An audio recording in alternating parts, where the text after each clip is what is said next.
I'd like to now yield to my friend and colleague from Michigan, Mr. Huizenga. Well, I appreciate the gentleman from New Jersey and his leadership that he has provided all of us in the pro-life caucus. And I'm looking here at my phone. I wish I could share this on TV with everybody and everybody up in the gallery and with my colleagues. It's of someone very special named Sloan, and I'm going to tell a little story about her a little later. But this is an inspiration as I'm coming up here today to talk a little bit about this issue. And the numbers, the statistics have been shared, and sometimes they ring hollow, right? It's just numbers, and we have to attach the lives that have been affected by that. Not only those children whose lives were lost, but the mothers, the fathers, the grandparents. Those that lost that and have that void in their families. So, of course, we must continue to fight for the unborn, but there's another story to be told as well. And that story is about those children that we cannot forget who need permanent, loving homes. And each year there's about 120,000 families that navigate the adoption process and welcome new children into their lives. I'm pleased to report that adoption rates in West Michigan, where I represent, are among the highest in the country. Bethany Christian Services is located in Grand Rapids, the largest adoption agency in America. The Lakeshore Pregnancy Center, which I have a personal connection with. My wife serves on the board of that fine organization. So many others that are out there trying to provide those services. Our own church this past Sunday set up a pack and play. And the challenge to all of us at the church was, let's fill it. In fact, let's fulfill 2 of those pack and plays with all the needs that these mothers and these children have. So we can provide that alternative to those young ladies oftentimes who are desperate and are looking for a way out. They're looking for an answer, and they don't know where to turn so often.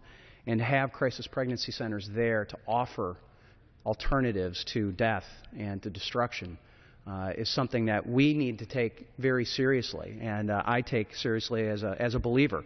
The Right to Life groups, where I served in my church's Right to Life representative for over 10 years and was proud to do that, to be able to be that voice and tirelessly promote the culture of life and strong families. I think that is something that we need to continue to do.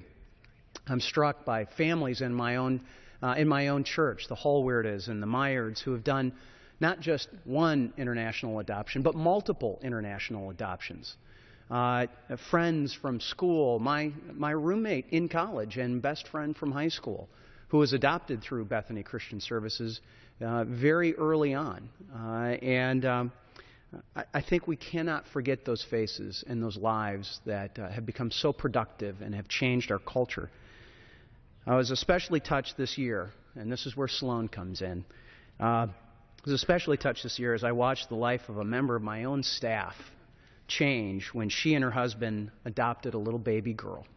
And when she sent me this photo just a couple of minutes ago, and the caption was, "Need some inspiration." And the photo of Sloan came up, and yeah, I think she's got SpaghettiOs smeared on her face and all kinds of great stuff as she's sitting in her high chair. But those are the things that we need to keep in mind when we're talking about life and the culture of life that we have. And let's change those statistics so that more stories like this one can be told. More stories about Sloan and Steve and others that have been in our lives. So these are stories that change lives not just of those children, but it changes the lives of those adoptive parents and the grandparents and the aunts and the uncles and the friends. And we're thrilled and celebrate those families that have made that choice. And we pray that the work that we do here can continue to help them make that choice. And I yield back. I thank my friend and gentleman from New Jersey for allowing me to be a part of this. Thanks. Thank you very much. And that story of Sloan was great. I'd like to yield